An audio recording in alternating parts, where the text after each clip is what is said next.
जिन जिन अवसरों पर मैं आता हूँ उन अवसरों पर भी आप सूट टाई लगा के हैट लगा के आ जाते हैं। मतलब जब हम आते हैं तब आप भी आते हैं यहाँ हर प्रोग्राम में। ये हमारे लिए बड़ी गर्व की बात है कि आप हर प्रोग्राम को कवर करते हैं। मैं सबके प्रोग्राम कवर करता हूँ, कोई एक ही जगह के नहीं, हर पार्टी का, हर समाज के, हर जगह पे जाता हूँ। बहुत बढ़िया, बहुत धन्यवाद। आपका स्वागत है इस परिसर में। आप नौकरी के दिनों में आप कहाँ थे? नौकरी के दिनों में यही थे, दिल्ली में।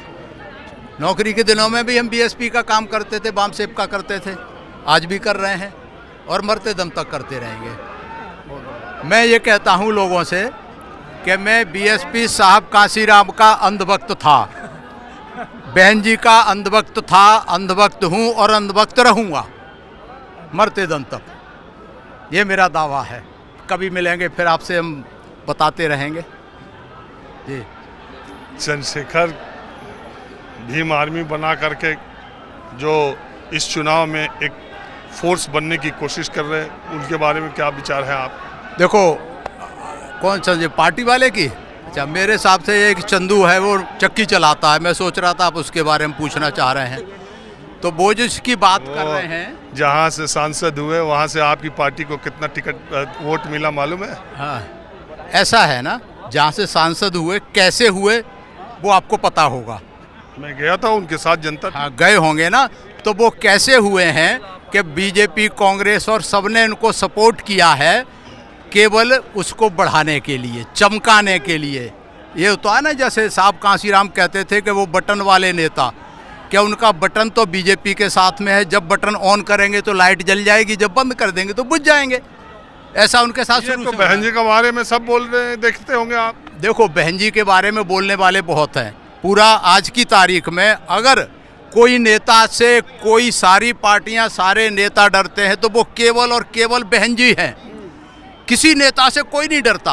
आप ये देखेंगे, बहन जी का एक भी एमपी नहीं, मात्र एक एमएलए है पूरे देश में। फिर भी मीडिया पे कोई भी चर्चा हो, सोशल मीडिया पे चाहे मेन स्ट्रीम मीडिया पे, बिना बहन जी के बात आए राजनीतिक चर्चा कभी पूरी नहीं होती। तो क्यों? इसका मतलब है कि एमएलए एमपी नहीं है, लेकिन अभी करोड़ों वोट, पिछले चुनाव में 1,25,00,000 से ज़्यादा वोट आए। तो इतने लोग तो हैं, तो मीडिया इनको गुमराह करने के लिए ये सब करता रहता है, लेकिन कोई फर्क नहीं पड़ता।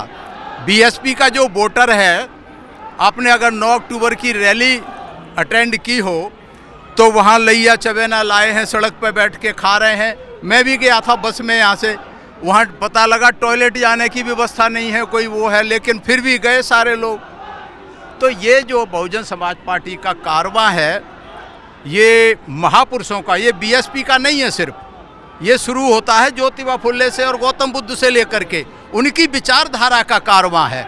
तो ये कोई इसे कभी खत्म नहीं कर सकता, कभी ये विचारधारा मिट नहीं सकती, और बहुजन विचारधारा आगे बढ़ती रहेगी तो बीएसपी भी आगे बढ़ती रहेगी। आप सुनिए, मैं बार बार ये कहता हूँ कि जहाँ तक मान्यवर कांसीराम पार्टी को लेकर के आए थे और जिस भावना से उन्होंने समाज के अलग अलग वर्ग को जोड़ा था, उनसे बड़ा सोशल इंजीनियरिंग का कोई आदमी आज तक पैदा, मेरे समझ से भारत की आज़ादी के बाद कोई आदमी नहीं था जिसने भारत की जातीय व्यवस्था को और भारत के लोगों के अंदर की पीड़ा को समझते हुए जिस तरह का यूनाइट उन्होंने किया, उस मामले में उनके इर्द गिर्द कोई भी फटकता नहीं। इस देश में मैं कई बार उनके बारे में, पहले जब मैं छोटा था तो सोचता था कि यार ये क्या आदमी है जो कि नारा लगवा देते हैं, मिले मुलायम कांसीराम, हवा में उड़ गए जय श्री राम। आज की तारीख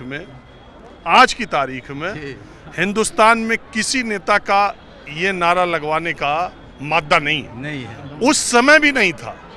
ये काम सिर्फ कांसीराम कर सकते थे, और लगता था कि करोड़ों लोगों की आस्था के भगवान श्री राम के बारे में ये नारा क्यों लगाया जा रहा है, और इसी नारे के बदौलत सत्ता में आ गए। ठीक है, उन्होंने जो अपनी आइडियोलॉजी के हिसाब से पार्टी को आगे, मैं आपसे इसलिए कह रहा हूँ, आपसे इसलिए चर्चा कर रहा हूँ, चर्चा इसलिए आपसे कर रहा हूँ कि ये विषय वो नहीं है। जी। नारा लगाने का, जिंदाबाद करने का, जी। लोगों को समझ में आए कि उन्होंने क्या किया। जी। तो इसलिए जब किसी आदमी की जन्म तिथि पुण्यतिथि पर आप कार्यक्रम करते तो उसके योगदान की चर्चा भी करनी चाहिए, मुझे लगता है। बिल्कुल ठीक बात। आपने जब बामसेफ नाम लिया तब मुझे याद आया। जी। तो मैं अब कुछ काशीराम के बारे में, मैंने जैसा कहा कि बाबा साहब अम्बेडकर ने संविधान बनाया, दलित, वंचित, शोषितों के लिए आरक्षण दिया। उस आरक्षण के जरिए दलित समाज के 1.5% लोग शुरुआती 8-9 सालों में सरकारी नौकरी में आने में कामयाब हुए। लेकिन अपने निधन से कुछ दिन पहले बाबा साहब अम्बेडकर आगरा में थे। उन्होंने एक भाषण दिया जिसमें उनका इशारा इन जैसे लोगों की तरफ था। इन जैसे मतलब जो लोग सरकारी नौकरी में चले गए थे, उन्होंने भाषण देते देते हुए वो रो पड़े। बाबा साहब अम्बेडकर, उनका ये कहना था कि आरक्षण के जरिए दलित और शोषित और वंचित समाज के जो लोग मुख्य धारा यानी नौकरी में आ गए, अब वो क्लर्क का और अधिकारियों और बाबुओं के क्लास में चले गए। वो अपने पीछे के लोगों को उन्होंने वैसी ही दूरी बना रखी है जैसे दूसरे समाज के लोगों ने वो दूरी बना रखी थी। 2 कारण। और दूसरा, उनका ये कहना था कि अगर यही गैप बढ़ता रहा तो हमारे ही समाज के लोग दूसरे क्लास के हो जाएंगे। वो उन्हीं के साथ उठते बैठते खाना खाते हैं और दलित समाज के साथ उनकी दूरी बढ़ती जाती है।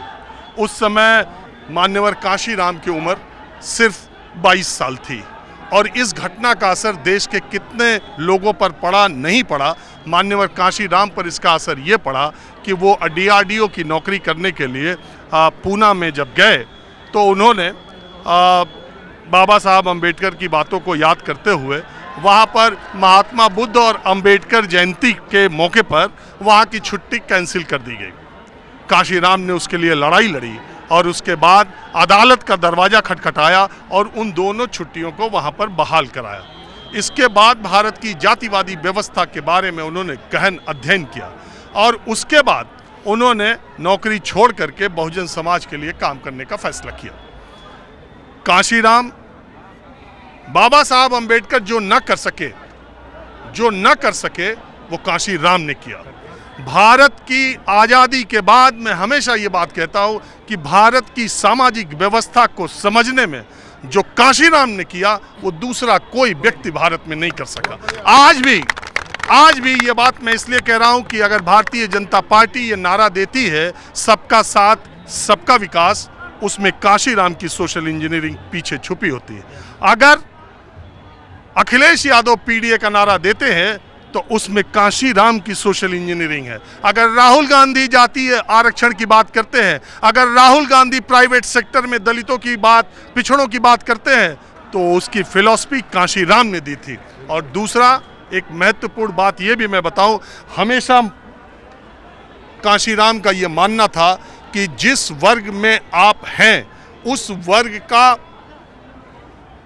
दर्द उसी वर्ग का व्यक्ति समझ सकता है। दलित अगर दलित है तो दलित का दर्द दलित ही समझ सकता है। दूसरा आदमी उसका नेतृत्व करेगा तो वो खाई जो है वो हमेशा से रह जाएगी। इसीलिए उनका दावा था और उनका तर्क था कि जो भी दलित या पिछड़े या दूसरे नेता दूसरी पार्टियों में हैं वो बटन दबाए जाने पर बटन पे चलते हैं, उनका अपना कोई नेतृत्व नहीं है। और यहाँ से जो बात शुरू हुई, मैं इसलिए ये बातें कह रहा हूँ कि भारत की राजनीति को समझने के लिए और उत्तर भारत की राजनीति को काशीराम ने कितना प्रभावित किया है इसको समझने के लिए उनकी इन बातों को आप देखेंगे। और इसी फॉर्मूले पर चलते हुए उन्होंने 85-15 का नारा दिया। देश में 85-15 का नारा देने वाला पहला आदमी मान्यवर काशीराम।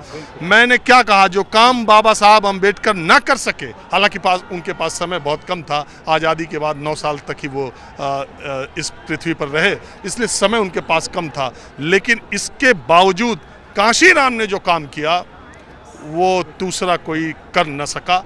अब आगे की बात यह है कि एक और, मैं आपको मालूम है जब इस तरह की राजनीतिक हस्तियों के बारे में कार्यक्रम करता हूं तो मुझे लगता है कि उनके बारे में जो महत्वपूर्ण प्रसंग हैं, महत्वपूर्ण किस्से कहानियां हैं, वो भी माहौल क्या है के जरिए आप तक पहुंचाऊं।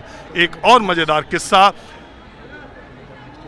मुलायम सिंह यादव ने पार्टी बनाने का फैसला किया। जब BP सिंह से अलग हुए तो राष्ट्रीय अध्यक्ष बने उस पार्टी के चंद्रशेखर जी। और उसमें मुलायम सिंह यादव शामिल हुए। बलिया की उस सम्मेलन में जाकर उन्होंने कहा कि वो ताजिंदगी चंद्रशेखर जी के साथ रहेंगे, चंद्रशेखर जी उनके नेता हैं। इसके बाद दिल्ली से लखनऊ की फ़्लाइट में काशीराम और मान्यवर काशीराम और मुलायम सिंह यादव अगल बगल बैठे थे। काशीराम से मुलायम सिंह यादव ने जब चर्चा की तो काशीराम ने कहा कि अगर तुम्हें पिछड़ों का नेता बनना है, अगर तुमको पिछड़ों की पार्टी बनानी है तो चंद्रशेखर के साए से निकल जाओ।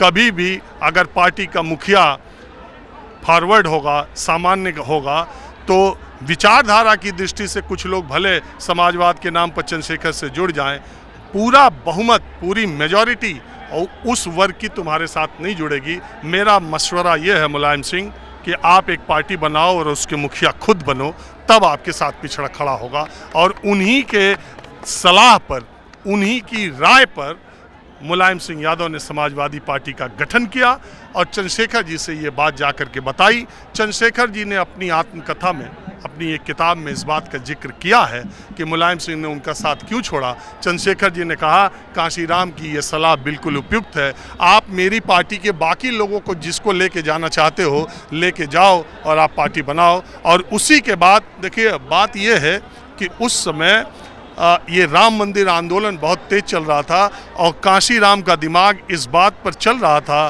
कि मुलायम सिंह यादव अगर पिछड़ों का नेता हो जाए और बहुजन का नेता, बहुजन का वोट हमारे साथ हो जाए तो भारतीय जनता पार्टी के रथ को जब चाहेंगे तब रोक देंगे। प्लीज